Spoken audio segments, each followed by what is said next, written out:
Hey people of the VC, it's Andy Cloudy Milder. My turn to jump on the vinyl tag 2020. Some people call this official list, but I didn't realise the VC had any officials, so I'm not sure where it came from, but I think there are some good questions this year and a couple of duff ones as well, but we'll come across those as we get to them. So let's jump straight in. The questions I will print in the comments below if you want to jump on this as well and do your own. But the first one was best find of 2019. Now, I was lucky enough that I got a couple of grails as VCLT, and I picked up quite a lot of stuff online as well, but I don't really class those as finds because you know, finding something online isn't the same way as finding something in the wild. So what I'm going to show is the best find I found in the wild. It was when I went to Liverpool for a reunion weekend with some friends. Took an hour or so out and went out digging, and found a copy of Accept's A Restless and a Wild in a bit of a boutique record store. If I'm honest with you, it was a great price. It's not an album I was that familiar with. I'd heard a few tracks on here, but it has definitely become my favourite Accept album by far. It's on a red vinyl as well. It's an original pressing from what, 1983 on Heavy Metal Records. You know, great songs like, you know, Fast as a Shark, Restless and Wild, Flash a Rocking Man, Demon's Night. It's just a brilliant full-on heavy metal album. So question 2, my favourite album of 2019. There were a lot of great releases in 2019. I recently did a video where I showed everything that I picked up in 2019, and there were some great albums from some classic bands, and there were some great albums from some new bands. The album I played more than anything else last year is this one. This is a Skeletor and cyber metal. Is it the best album that was produced in 2019? Probably not. This has so many clear and obvious influences. It's a bit Judas Priesty. The vocalist sounds a lot like the guy from Toledo Steel, though whether these guys know Toledo Steel or not, I don't know. There's a track on here that sounds like it could be off a Hell album, Andy Sneaps. It's just so familiar with his influences. It's just infectious. And I can play this album back to back all day long. It's in terms of originality, it doesn't have a lot to it, but I couldn't stop playing it, and for that reason, it became my favourite album of 2019. That's Skeletor Cyber Metal. Novelty Record. Now, I'm not really in the market for novelty records, if I'm honest. So looking through, I just chose SOD, Stormtroopers of Death, Speak English or Die. I pretty much bought this when it came out. This is my original copy. I class it in the novelty record because it's all sort of goofy songs. You can probably see from the titles there. Goofy songs. Some songs are, you know, 2 or 3 seconds long. The longest song on here is what, 2 minutes 29, about Freddy Krueger. Anti-procrastination song, 3 seconds. Kill Yourself. Milk is a pretty good song. But it's Scott Ian and Charlie Bianchi of Anthrax, Dan Lilker, formerly of Anthrax, and Billy Milano from MOD. Not the most PC friendly album you'll ever hear, but it's all done very much tongue-in-cheek. Question 4, Homage art cover. Metal Mickey actually stole mine, but you'll probably see that again later in this video.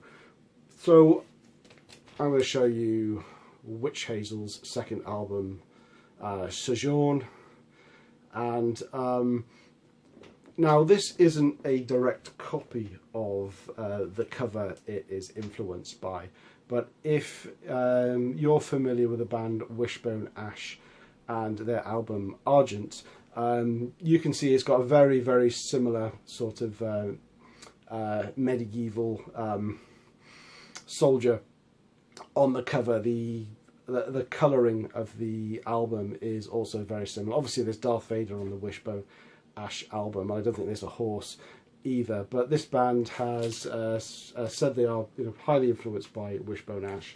I don't have the Wishbone Ash album to show. I did check it out after I'd heard this album, but it's just way too 70s for my taste, so look it up yourself. But you can see it's got a very, very similar style in terms of the atmosphere of the album. Question 5 was a B-side or deep cut. The few videos that I've seen so far, people seem to concentrate more on deep cuts, so I went more for the B-side. The B-side to Iron Maiden are Women in Uniform. This was a single taken from, well, it wasn't actually taken from the debut album because the Women in Uniform doesn't appear on the debut album, but it's from that time frame. And the B-side in question is Invasion. So I've got the 12-inch version. This is my original copy that I had. I've also got the 2014, I think, reissue as a 7-inch single that just has Women in Uniform and Invasion on the B-side. And why do I like this album? This album is it's a fantastic Iron Maiden song for Iron Maiden at this time. It was originally on the Soundhouse tapes but didn't make the debut album. I honestly think if this was on the debut album instead of, say, Strange World, I don't think it would have seemed out of place.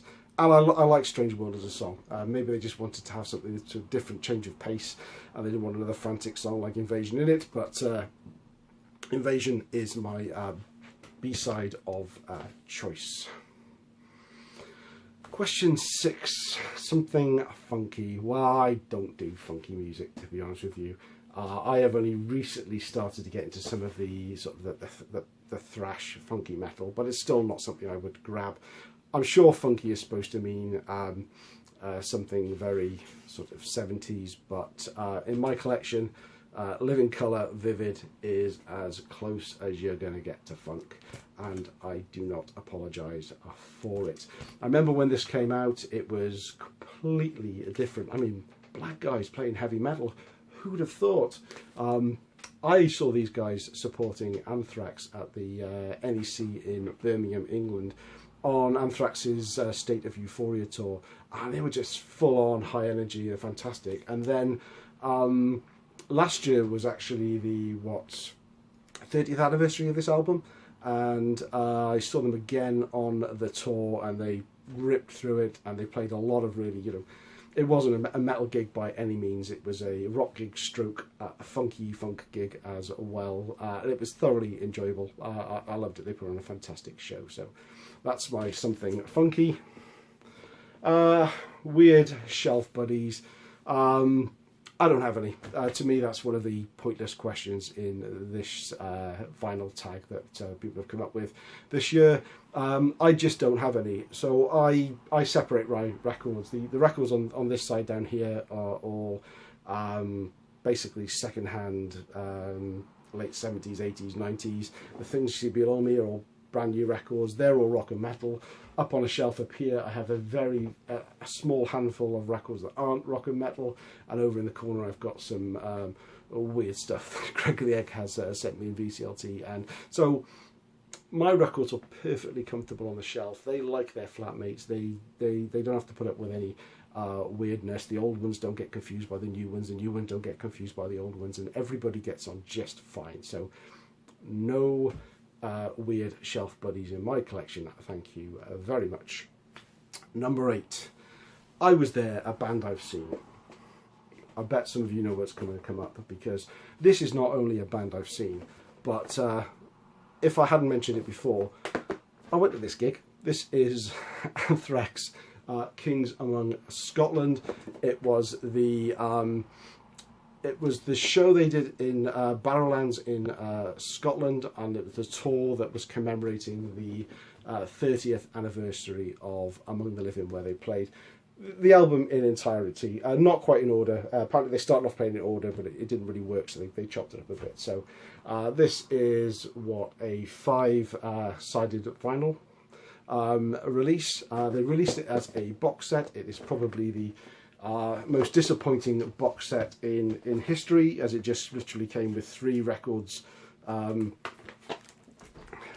literally jostling around the box, a booklet, and obviously the inner sleeves as well. It's on gold vinyl, but I made it into a proper box set by adding the CD release and the DVD release as well, and it does fit in there quite nicely, as though it was meant to, but they decided to cash in by selling everything slightly separate.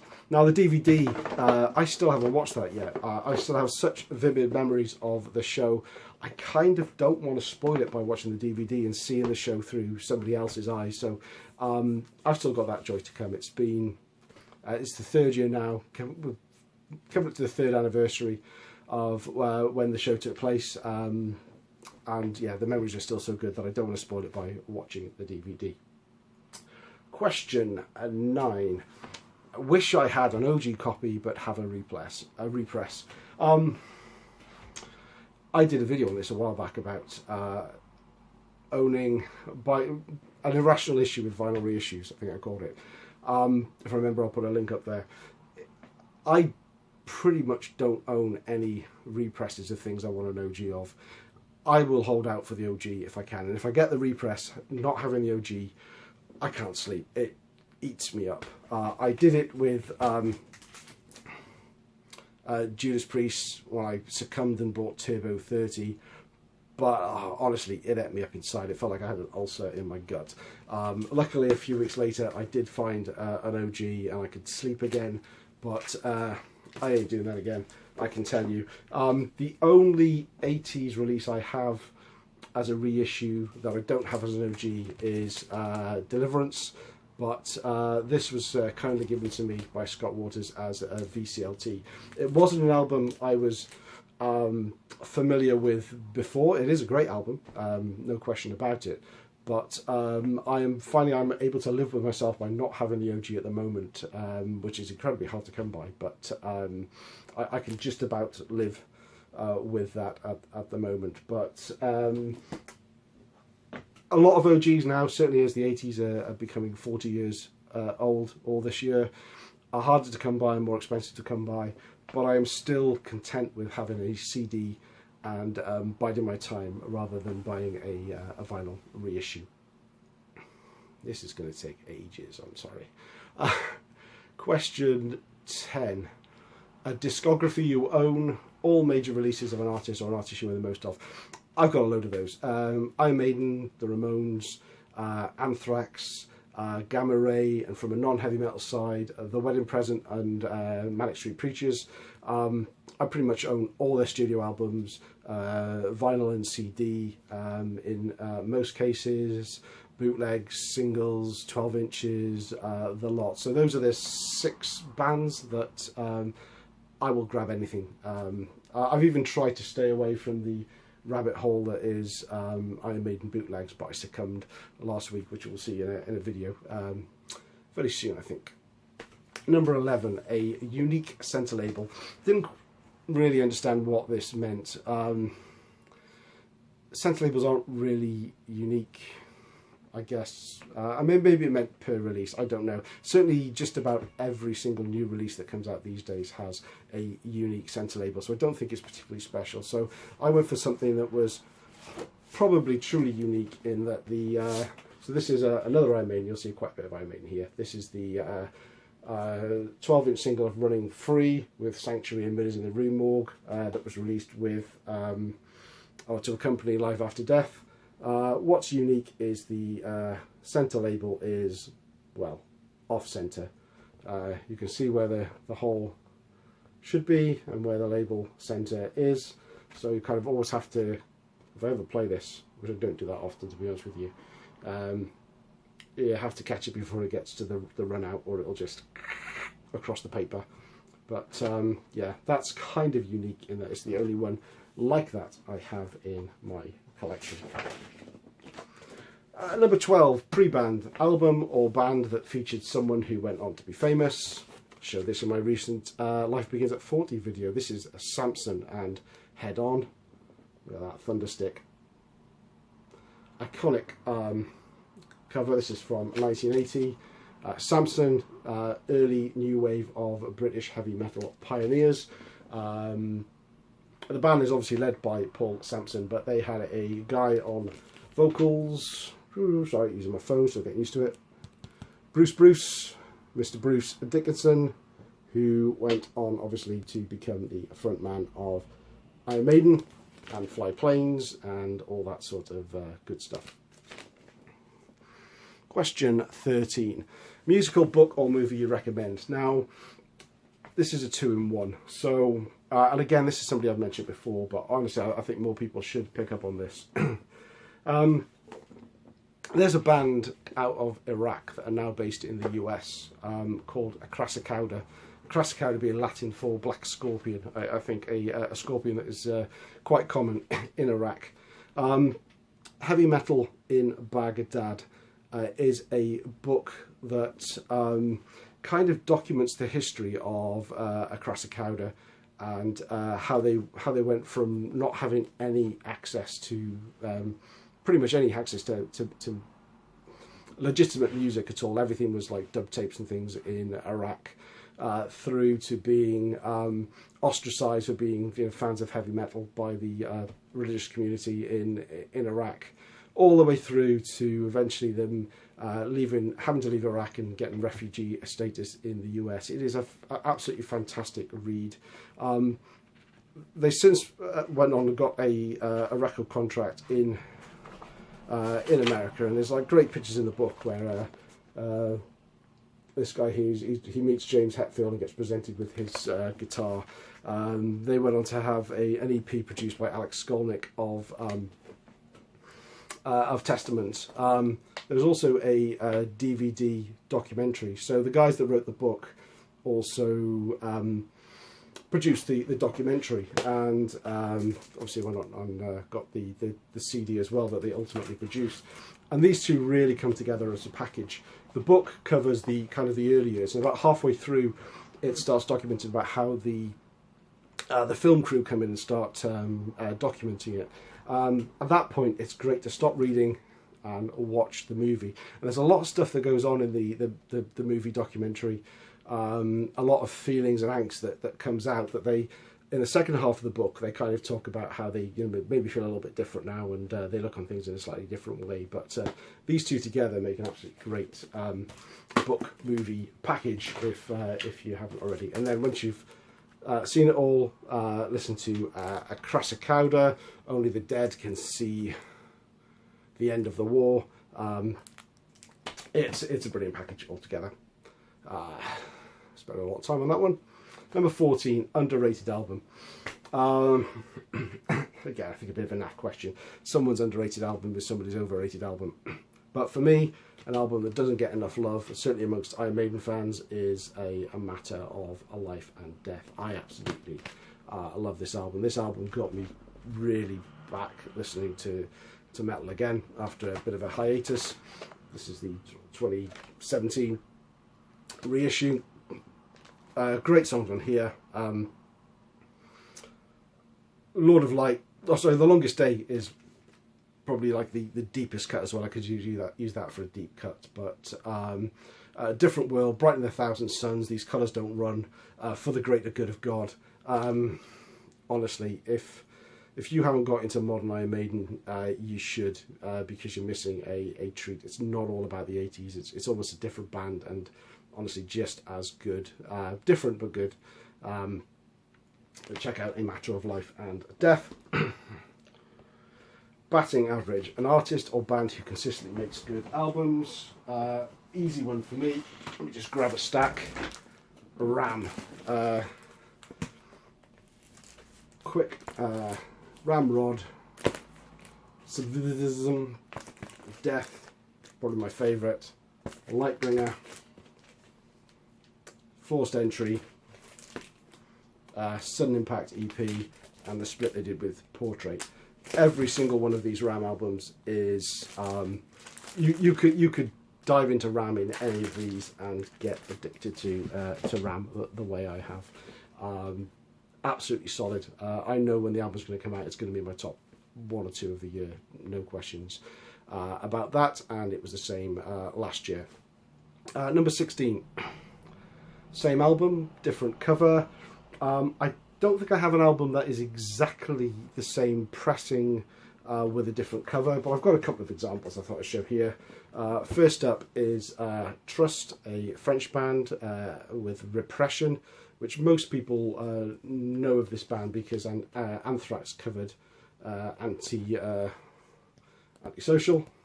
Now this is one cover, and this is Repression with an alternative cover, but it's not the same press. This is a French language, and this is the same album, but with all the songs sung in English. Oh, excuse me.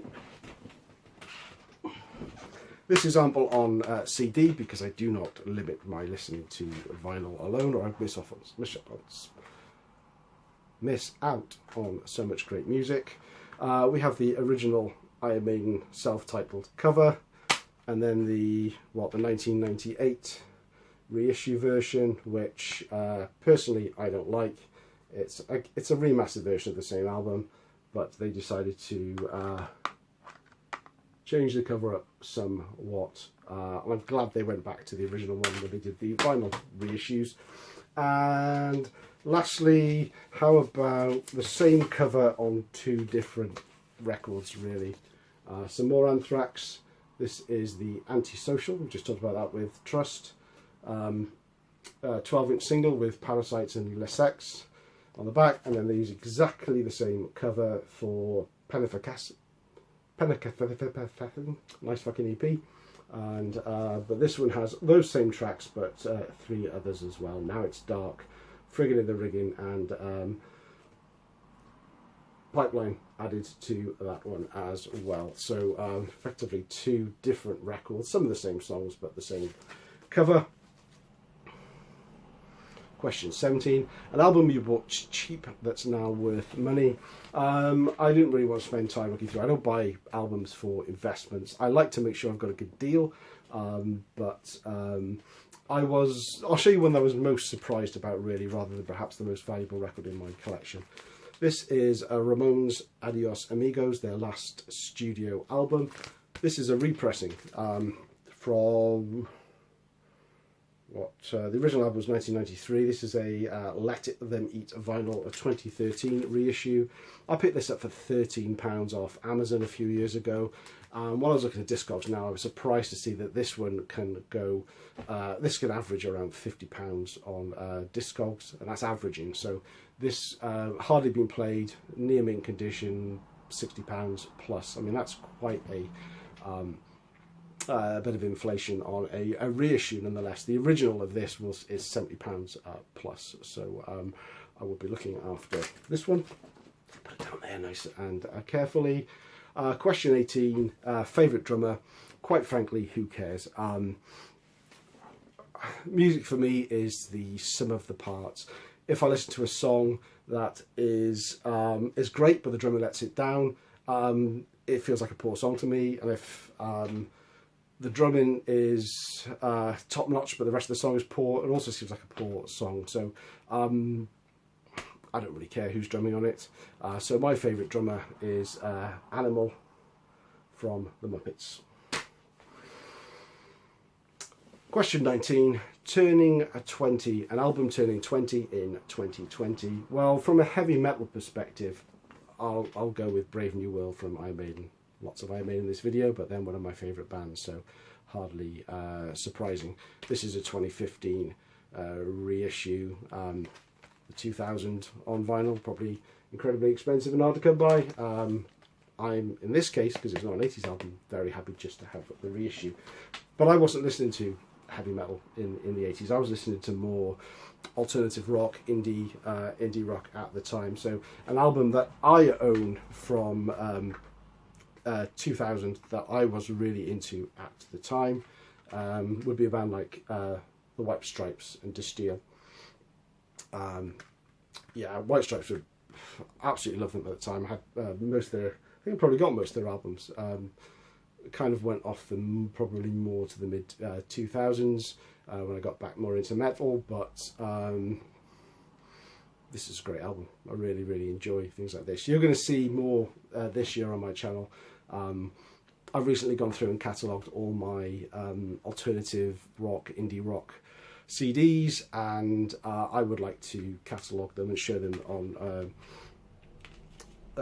on my channel at some point, which will no doubt horrify the metalheads amongst you that don't listen to anything else, but you don't need to watch them. I'm going to do it anyway.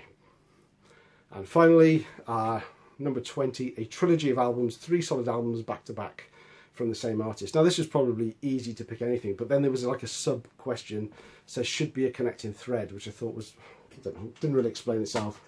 Don't necessarily get what that means. So I'm not going for vinyl. I am going for show some CDs, but I'm showing Iron Saviour because there cannot be a band that has done 3 excellent albums that are so closely related as Iron Saviour have done, because each of these 3 albums are a concept album and it's all the same concept, it's all the same theme. So Iron Saviour introduced us to the it's a very sci-fi oriented story. It's introduced us to Iron Saviour, the spaceship that was created by the Atlanteans, and there's a whole story that goes with it in the booklet.